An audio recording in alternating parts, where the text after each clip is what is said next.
up, Miami? How are you? Welcome to another episode of the Miami Comedy Podcast.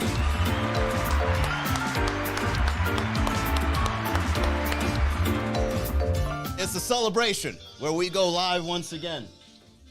What's up, Miami? How are you? Today, we're going to go over the final part of the article regarding Miami being the most important city. What they really wanted to say was Miami being the best city in America, but you know, we don't want to upset anybody. So the most important, right? Most important meaning for now, temporary. But we know the truth. And what's the truth, Miami? We're number one. No matter if they like it or not. America has made its vote through one journalist, which is probably all subjective. What's up, everybody? What's up, Steph? What's up, Sam? Liz? Demilo, Alexis. What's going on, guys? Welcome. All right, so let's get down to it. What are some other things that are coming forth from the city of Miami now that it's won the most important city title? Well, I was thinking about this while I was showering, right? Because I was getting myself ready to look good for you all. Can you see how moisturized I look? This is done on purpose, okay? I'm glowing for a reason. And it's to celebrate, okay? So one of the things that I'd like to celebrate when it comes to Miami being the most important, the most important city, is that in Miami, you know how the Wild Wild West, it was every man for themselves. If somebody had beef, they would walk into the saloon, or they even shoot up the whole town just because they didn't like one guy, right? Remember how in the movies, the way they depicted the Wild Wild West is like somebody, or maybe his whole squad would show up to town, shoot the place up, looking for the deputy or whatever. Miami can be the same way, but without it being so violent. It's almost as if you've got to claim your territory. You've got to claim what it is you're good at. You got to claim whatever it is you can in Miami. Now, do you have to shoot the place up? No. But let's face it, the Wild Wild West did bring forth a couple of things. Number one, respect your fellow brother. Right, none of that Bible stuff when they would say stuff like, oh, if you get disrespected, turn the other cheek. No, we shooting the place up. The Wild Wild West brought forth the Second Amendment where you can carry, I think. I'm no historian, but I'm assuming, you know, the Wild West and every man for themselves and that whole mentality brought forth some sort of freedom that we can all, you know, share and enjoy now. Now, Manny, are you up for guns? Is that what you're saying? No. But at the same time, you know, you got to defend yourself. I mean, it's a delicate balance, but whatever. The podcast is not about that. The podcast is about Miami being an outlaw city. Miami being a place where you can enjoy certain freedoms apart from the pandemic. The pandemic and the freedom we have in this city is just a small little sample showing the world how we don't care. We don't care in the city to the point where during the pandemic, we still partied. And it was more for us. When we partied on our own. We didn't do it in a way that showed the whole world. Now, we kind of told everybody when they put a curfew on us. Remember when Miami had a curfew? That was awkward, right? You had people in politics saying, oh, Miami, we're going to be having a curfew at midnight. Everyone has to go home. The whole nation was like, wait a second, you guys were open? You guys were celebrating freedom in 2020? How? That's right. Miami opened in September. Shh. Not a lot of people know this. But in September of 2020, Miami was already opening its doors. And then they implemented the curfew, right? I'm surprised the politicians didn't wink at the camera when they announced it. The politicians knew. We had speakeasies. We were serving up alcohol with no masks inside bars. And what did the cops do? They looked the other way. You could tip off the cops. And they let you party. They don't care. And I was even a part of this. Like, I'm going to be honest with you, man. Not that I threw a comedy show illegally, quote unquote, but I did go to some speakeasies. And this is how it worked out. I saw this in Calle Ocho. And I'm not even going to get into the details of who and when or where. But I remember one time I was in Calle Ocho, and there was a salsa party. A salsa party in October of 2020. People dancing salsa, right? And, even the virus was in there dancing salsa. You could just feel it in the air. You walk in, it's all hot and musty. People just swinging around, dancing, right? And then the DJ turns all the lights on and goes, all right, guys, it's curfew. It's midnight. It's time to go home. And then like 5, 6 people walked out, and they were wearing their masks. They were being safe or whatever. They walk out, and then the DJ was like, all right, now those losers are gone. Let's keep the party going. And they bring the music back up. Lock the doors. Keep them out. They were only playing by the rules for the people that wanted to feel some sort of security. Oh, it's the curfew. The virus is waking up. We better go. What was the purpose of the curfew? And not just in Miami, anywhere. Why would you put a curfew during the pandemic? What is that going to do? Oh, the virus is out, guys. The virus comes out at night. The virus comes out at night. And so that's when I knew the kind of city that I was living in. When I single-handedly saw speakeasies and DJs and politicians all working together to share freedom. And so in Miami, this is the kind of freedom that we celebrate. And that's why we're the most important city. We set an example. Of course, we didn't do it blatantly, right? We didn't tell the whole world that we were, wide open or that we don't care about the virus. We just said, I'm not going to close because of this thing. So we're going to keep the party going. Sorry. And then we try to keep hush-hush, We try not to make headlines. Oh, the hospitals are filling up. Shh. Shut up, man. Hospitals need to shut up right now. Don't bring out any statistics. Let it ride. And surely enough, we let it ride. And then Miami is now setting an example where you get to choose what it is that you want to do during these kinds of crises. And so now we're talking about crypto. We're talking about people moving here. We're talking about tech companies. We're talking about being the next Silicon Valley. It's just the floodgates have opened in this city in a way that the entire nation is now in on it. All right? And I am, by the way, just to segue a promo here, I've got a comedy show tonight over at the Tipsy Flamingo. And let me tell you guys something. It's 50% locals and 50% tourists. And the tourists are here and having an absolute blast in the city. Okay? They love Miami. A lot of them want to move here, but, finders keepers, guys. We have our own place. Okay? You're not allowed. You can come. You can look around, right? Get a little snow globe. Bring a snow globe back to Tennessee or wherever you're from. Well, why'd you get a snow globe from Miami? It doesn't snow in Miami. Shh. It's got a cocaine problem, stupid.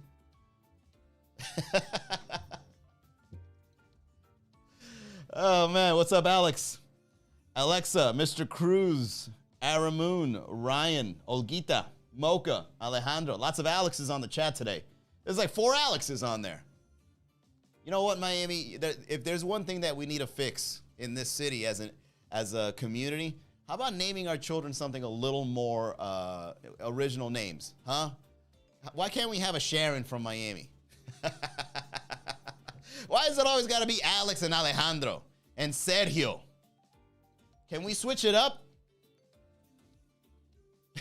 Let's have a Timothy from Miami. How about a Timothy? Timothy's pretty good. Alejandro says, to the moon with a thumbs up. That's right. Chase Abel, what's going on? All right. So, guys, before I get into the next section of this podcast, I'd like to point out that what you're seeing on Instagram, for those that are watching on Instagram, this is a very small version of it. If you guys want to see the full version of the Miami Comedy Podcast, you have to go to either the Facebook group or you got to go on YouTube or Twitch, because in those places I can share my screen and I can be a little more interactive there. I also have different cameras set up in the garage, so while I'm doing the podcast, you guys can see me in different angles. All right, because in this one you can only see me and the background, right? But if you go on the other channels, it's a lot more dynamic. So right now I'm looking at the article, and then the people can also look at the article with me that are watching on Facebook and YouTube. And Facebook, YouTube, I can see your comments too. Pedro says, where the hoes at? Pedro, this is a clean podcast, please. Miami, I see it as a native. Sophie Lena, Romadan, what's up? Shout out to all the ladies following Miami comedy. Oh, there's nothing better than girls that have a good sense of humor, especially if it's my humor. You know, I'm into that. You're into my comedy? I'm into that. I never knew so many girls were into the comedy scene. Hello to all of you. Fellas too. Fellas, you know, we share humor as well, but you know, I do it for the ladies, not gonna lie. Back in 2009, I signed up to my first open mic thinking I was gonna have all the ladies on me. Turns out, it didn't happen until 2018. I had to wait 9 years. Oh, now I'm funny. Now I get it. Now I know how to write. Okay. At least I was patient enough for 9 years. It worked out in the end, right? Shout out to all the Miami girls. Thank you for following the Miami Comedy Meme page. Appreciate it. And if you ever want to go out and see a show, you're always welcome. Speaking of a show, tonight, Tipsy Flamingo Cocktail Bar. One of our more popular shows. Very loungy. Very sexy, too. Great cocktails. All Miami themed. So if you're into vodka, tequila, rum, it's all there. All right. So let's continue with the article, shall we? We're a young city. We're a teenager with a mustache. They're talking about me. Well, when I shave, I look like a teenager. What the mature version of Miami is on the table. Yes. You know what? This is absolutely right. And I'm glad I started it off again. And this is a quote from Natalia Martinez Kalinina, co-founder of Miami Tech Happy Hour. You are absolutely right, Natalia. Shout out to you for putting it on such a great quote. We are a young city in the city of Miami, and I'll tell you why. And this is something I've always known and that I can agree with. Miami, when it was, when it really blew up in the 80s, when, the Cocaine Cowboys and all those drug movies that we all love, when Miami's infrastructure was being brought up, apart from being a retirement place, that was pretty much the real first generation of what Miami was slowly becoming. A group of people that were slowly turning it into the mecca of tropical corruption / traffic and party, right? So now that the first generation is already like being forgotten, I wouldn't say forgotten, but they're history now, right? The first generation of Miami is slowly becoming, in the past. What's the new generation like? Are we still going around drinking our coffee? Yes. Are we still partying? Yes. But apart from that, now that we have a foundation of cocaine, coffee, and nightlife, what can spring forth from that? And that's what's exciting about Miami, where the people, the young folks that are coming, well, not coming, but have been brought up from Latino parents or anybody that lived in Miami in the previous generation, what are they going to do next? The table is wide open. And so that's exciting for either creatives, entrepreneurs, locals, people into real estate, people into tech companies, people into whatever. You could pretty much write the history of Miami right now. Because think about it. If in the 80s, we brought up the infrastructure of Miami with cocaine money and nightlife money and travel money, imagine the kind of things that you can build now in Miami that we have internet access, right? Imagine the kinds of communities you can build and bring together, so on and so forth. All right, so there you go. Well said, Natalia Martinez Kalinina. Earlier, the Cafecito Talk Room was used to rap sessions for 6 startup founders who ran questions by 2 venture capitalists. At 8 a.m., they sat in a circle, sipping those sweet Café Cubanos, sharing woes about real estate prices and public transportation. They are reassured that their employees would soon be zipped to work through a tunnel Elon Musk is building. Are we still talking about the tunnel that Elon Musk is? Look, guys, forget about the tunnel. No one is going to go there. And the only people that will go into that tunnel are drug traffickers, right? You don't want to be up on top. If you're bringing in bricks into Miami, you don't want to be on the main roads. You're using the tunnel system. Why would you want to share the roads with those people? Give it all to them, I'd rather be stuck in traffic than being in an underground tunnel with some shady people around me. Will there even be any sort of security? Huh? Will there be any sort of CCTV making sure that if I get into a fender bender and I stand out of my car and then I get mugged because I had on some fly Reeboks? Huh? What's the next move, Miami? If we get an underground tunnel, are we safe in there? Can we see the sun? Or is it all just dark with a couple of lights on the side? I say nay to the underground tunnel that Elon Musk is building. No, don't build that, man. Oh, can you imagine the kind of claustrophobia you're gonna be feeling if there even is traffic in there? So now I'm stuck in a dark cave, and I hope to God that the water doesn't seep through the wall. Oh, can you imagine that feeling if like water starts breaking into the tunnel, starts filling the place up? Where are you gonna go? You're done. And then what, I'm in the news now? Hell no. I say no to the tunnel. There you go. That's my take on it. Put Elon Musk on the phone. I'll tell him myself. Elon, I love you. I'm a big fan, but please don't build that tunnel. All right. Where 5-seater Teslas will fling people into the city. Fling? There's also a program for flying cars in Miami. Everyone nods their heads at this solution. Of course, yes, flying cars. Now we're just making up stuff. You guys ever seen the Jetsons? Yeah, that was Miami. Now we're just making up stuff. I don't think Miami is not ready for flying cars, bro. I mean, what do you guys think? Isaboro, Rose W, Marco Totote. Flying cars in Miami, ain't no way, bro. Can you imagine road rage or sky rage and flying cars? No way. Gary Gam and his business partner, who started a temp service for dental hygienists, worry that the local coding talent is weak and immigration rules prevent them from hiring the Eastern Europeans they want. Another founder tells them about a local guy who can buy them visas for $14,000 a pop. We love Miami. Everyone is like, we got a guy, Gam says. Then half joking, he adds to the guy who knows the visa whisperer. We should get a boat together. See, this is the kind of lifestyle that Miami is breeding, where people publicly talk about illegal things and put it on the record. That's something I would do. You know, I would be like, yeah, I can give you a fake passport, $14,000, I got you. Mr. Garavito, is this you stating that you can give fake identification for a price? I was joking. Half joking. The deal's still on the table. That's the Miami lifestyle right there, guys, where you can say stuff like that and get away with it. The startup founders tell me I must go to Miami Tech Happy Hour, and every other week event that is happening at the outdoor bar in the Freehold Hotel in Miami. Oh, I heard about that place. Yeah, I should go check it out. When I arrive, I make my way to the co-founder, Chris Adamo, who serves as the Mr. Rourke of the Miami tech world. He's wearing a Jams World Hawaiian shirt, his daily uniform for 5 years. Well, I mean, yeah, you gotta, I wouldn't say Hawaiian shirt, not in Miami. You can't say Hawaiian shirt, it's a floral shirt. All right, it's a tropical shirt. We don't wear Hawaiian shirts here.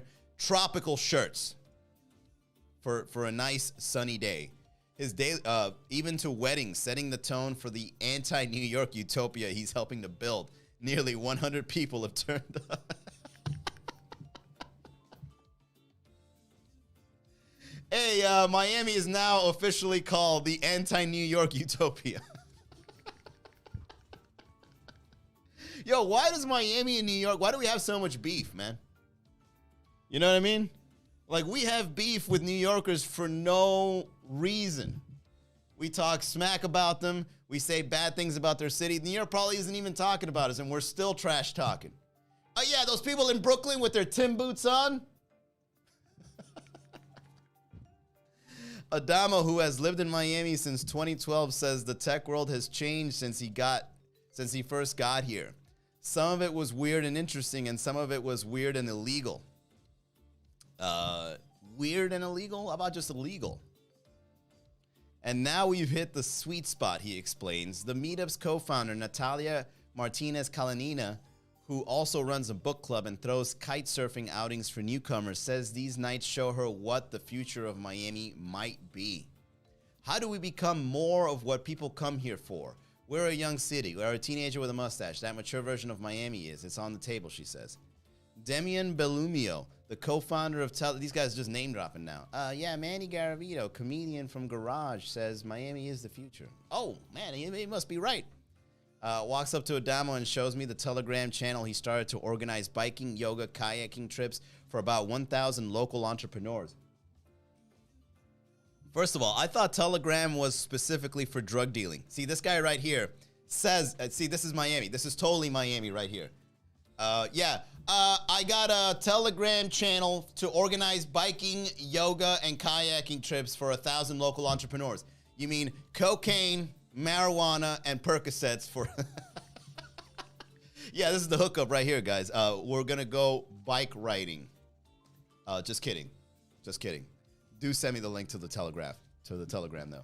As he's showing me a chat chain, I see Mayor Suarez has chirped in. Mayor Suarez is on Telegram. Red flag, guy. I know what Telegram is for. I know what it's for. Telegram is for anonymous messaging, guys. From my understanding, Telegram is where you can't be on the record for something. If I'm wrong, let me know on the chat. Please, somebody, chime in, for Christ's sake. I see you all coming in. Leaksy, Fern, Katrine, Ogar, Bolivar Salas, welcome. All right, let's keep going. What time is it?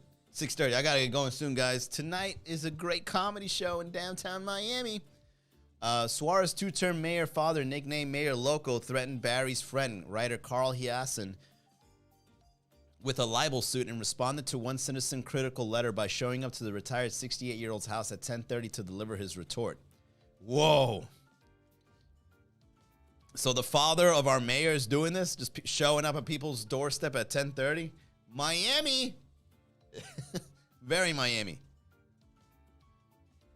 Anti-immigrant anger burned itself out in the 1980s. In 2019, the Republicans controlling the Florida legislature admitted that they lost a decade by ignoring climate change and directed more than $200 million to fund solutions.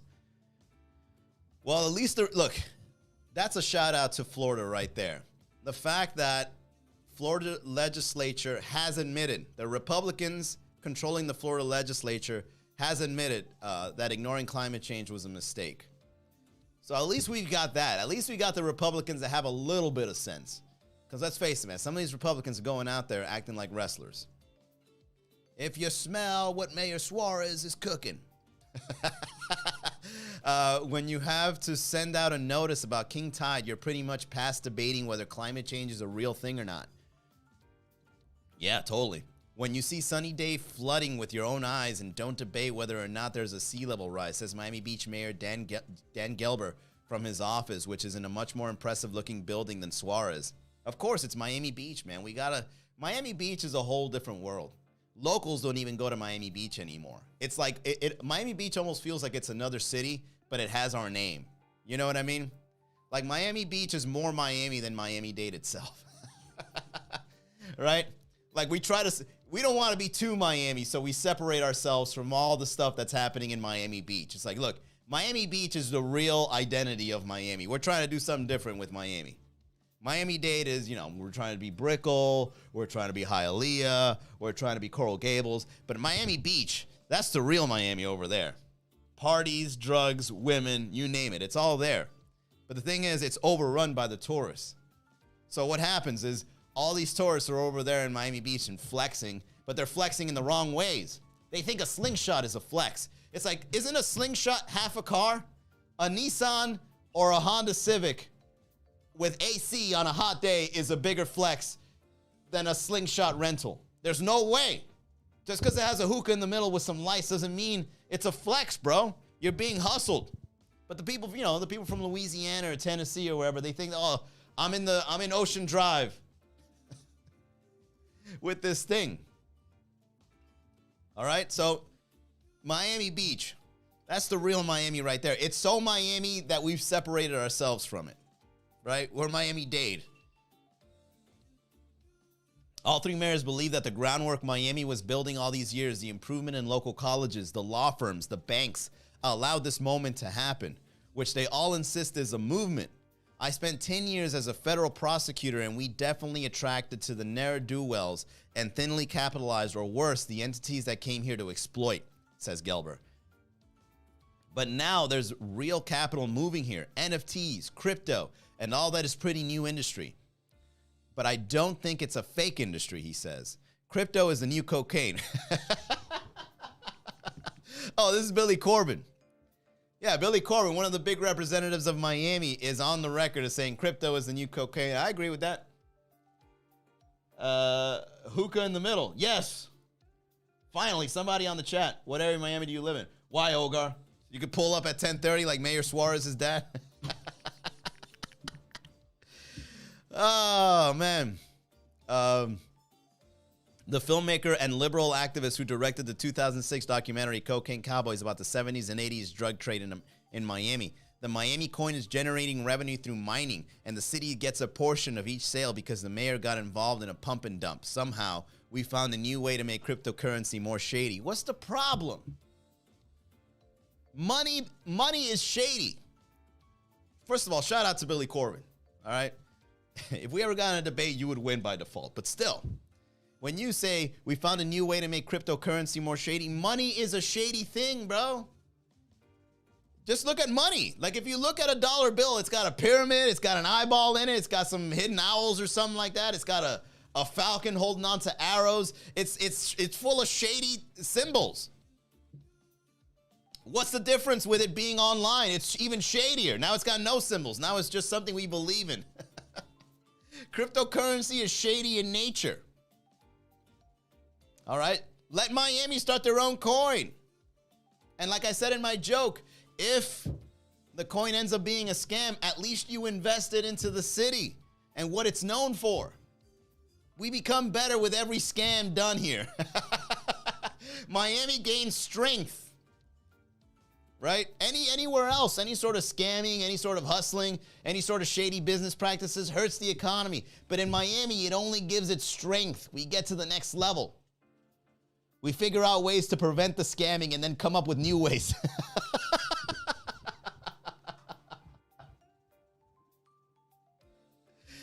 Hey, fraud isn't working anymore. The banks are catching up. I know. Let's start a coin. Let's call it Miami Coin. And we'll have the governors backed up on it. We'll have the mayor, the governor, and someone in the Senate into it. Somebody get Pitbull to invest. That'll do it. Drake got Miami Coin, y'all. Oh, man, if you got celebrities like that investing in Miami Coin, believe me, I'm going in. As a matter of fact, I'm going in right now. I can't find a way to buy it, though. I tried buying Miami Coin this morning. That's how I came up with today's joke. But the problem is that, like, if I Google how to buy Miami Coin, some shady links come up where you got to put in your social security number. It's like, I don't know, you ain't getting me. You ain't getting me, Miami. All right, here we go. We got to finish this up, guys. What time is it? 6:38. All right, 5 more minutes. One county, dude. This is a third world government and a fourth world infrastructure. At the risk of insulting the fourth world, last June, the Champlain Towers South, a luxury beachside apartment just north of Miami Beach, collapsed, killing 98 people. It was considered luxury? Oof.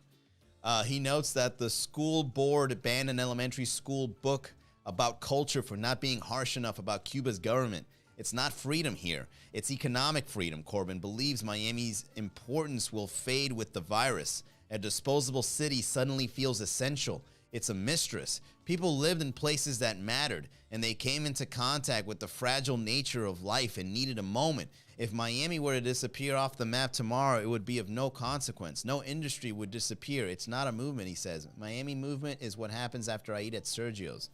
Jesus Christ, Billy. And you're living in Miami saying these things?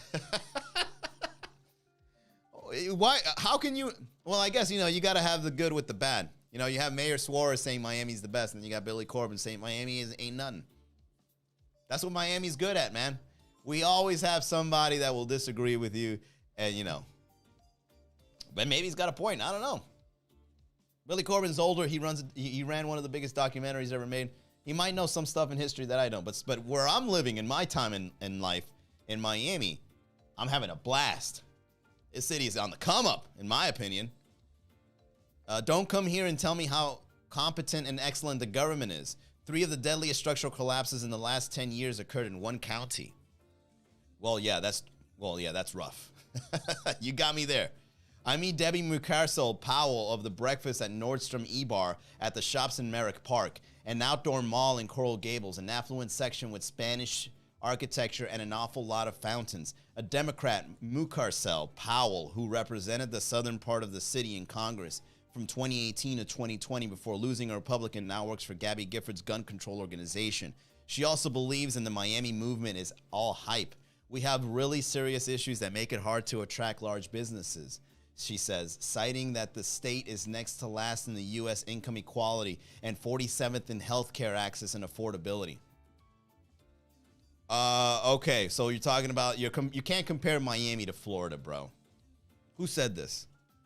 Citing that the state is next to last in the U.S. in income equality and 47th in healthcare access and affordability. Florida is a completely different thing. Oh, Baby D on the chat says, is there anything going on tonight? Yes. Let me just segue this in before we close it off. Tonight's comedy show will be at the Tipsy Flamingo cocktail bar in downtown Miami, which is on the come up too, in my opinion. All right, if you compare Miami and Florida, you're going to get such a huge contrast. No other area, no other city in Florida compares to Miami. It's almost as if Miami is in a different state of its own. You know how Washington, D.C. is like not considered a state? It's considered just a neutral area on the American map. That's what Miami is. Miami is a neutral city in the American map. All right? It just so happens to be in Florida, but we don't claim Florida, right? You know how many times I've stalled whenever I have to fill out my billing address and it says city, state, and right, Miami, and then I pause. And then I slowly type Florida with resent. We don't claim Florida here in Miami. What's up, Ubi? Muhape. All right. It looks like we got to do another episode of Is Miami the Best? There's still more. Oh, no, wait, it's almost done. All right. I'll read these last couple of paragraphs and then we'll end it here, guys.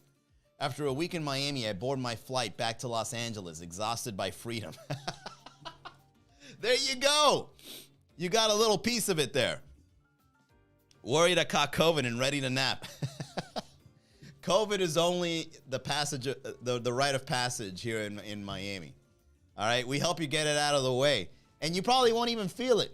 When you're out there clubbing and at bars spreading it to other people, you're part of the herd immunity, all right? By the way, this is a comedy show, guys, all right? Don't give me the Joe Rogan treatment. Hey, you know what? I can use the cancellation. Go ahead, promote me. I'll probably go from 5 viewers to 9. Watch this. Natalia Rose, 19, had come on another week-long trip to Miami to work at a Bella's Cabaret because the money was so much better than she could make stripping in L.A. There you go. There you go. Imagine instead of being Bella's Cabaret, imagine you actually being a stripper in places like Tootsie's, Gold Rush. All right, Scarlett's. Is the King of Diamonds still around? I haven't heard from it. She had avoided Miami at the beginning of the pandemic, even though friends are making good money there, because clubs had no seating capacities and did not enforce mask mandates. Because we free. Then she says she caught coronavirus in LA while working at the ice cream store, Cold Stone Creamery. It ain't worth it. For the past 3 months, she's been considering moving to Miami. Oh, another one. LA's economy is just ash right now. Not to sound like an old head, she says. She figures she can pursue her music career from anywhere now that everything is produced online. All right, yeah. An ex-boyfriend, no, he's an ex-situationship. Very LA, very, that kind of behavior is very acceptable in Miami. And the dancer friend have already made the move. I would move, I'm sure he didn't see it as a situationship. I would move to Miami for more exposure to the crypto scene, Rose continues. Hell yeah. Not Forex because I know it's BS. I see a lot on Discord. You know what's the most upsetting thing about Forex? Whenever I get a fine girl sliding in my DMs, hi, hello, hey there, and I go, yo, what up, ma? You look nice. I'm selling Forex. Damn. It's upsetting. I get home and go to sleep early. I'm an old head unable to process the new world that Miami is capable of. Yes. Like many of the changes in America over the past 5 years, I'm not sure I want to be a part of it or have the energy to do so. But if it turns out I do have to join the new Miami movement, I'm going to need some of its old cocaine. Welcome to Miami. There you go. And that is it. Only people who hate freedom are concerned about getting the Rona. You might not be off by too much. I mean, it's a bold statement, Stephen Shuffles. But, you know, there's some truth to it. In a funny way. That's the great thing about humor. Anything goes when you use comedy as the way to communicate. We free. Comedy is like the First Amendment on acid. All right, guys, that is it for the Miami Comedy Podcast. Thank you all very much for tuning in. This has been a very great 3-part series reading the Fortune. Let me give this article a shout out. We have been reading the article titled How Miami Became the Most Important City of America on Financial Times. If you guys want to read the article, go to ft.com, look up Miami, and it was written by Joel Stein, February 3rd, 2022. This has been a 3-part series, reading the article, making fun of it, agreeing with it, disagreeing with it. This is what the podcast is about, where we talk about Miami stuff as a community. Now, if you guys want to come out to a comedy show, we are going to be tonight, downtown Miami, Tipsy Flamingo Cocktail Bar, where the First Amendment will be had. Will we be making jokes? We're going to be sharing drinks, and we're going to be socializing with the people, both locals and tourists visiting the city. If you guys want to come out to the show tomorrow, we're going to be over at the Red Bar with a brand new host. Shout out to Evan Wimberly. We're also going to have a late night comedy show at Thank You Miami Beer House in Little Havana. Shout out to Dean Roshdi. Okay, so that's an 8 o'clock show at Red Bar, 9 o'clock show at Thank You Miami. Then Tuesday, we're at Dom's Brickle. I got a Thursday coming up, guys. Announcement hopefully coming real soon, I think. And then Friday, we're back at Thank You Miami. And then Sunday, again, Tipsy Flamingo. The Miami Comedy Podcast is in full swing. If you guys want to see the full version, not the Instagram version, the full version, go to miamicomedy.com/group. Join the Facebook group so that you guys can see the multi-camera version as well as all the dynamic things I've got going on in the studio. miamicomedy.com/group. I'll see you guys on the next episode tomorrow, 6 o'clock. Have a great Sunday.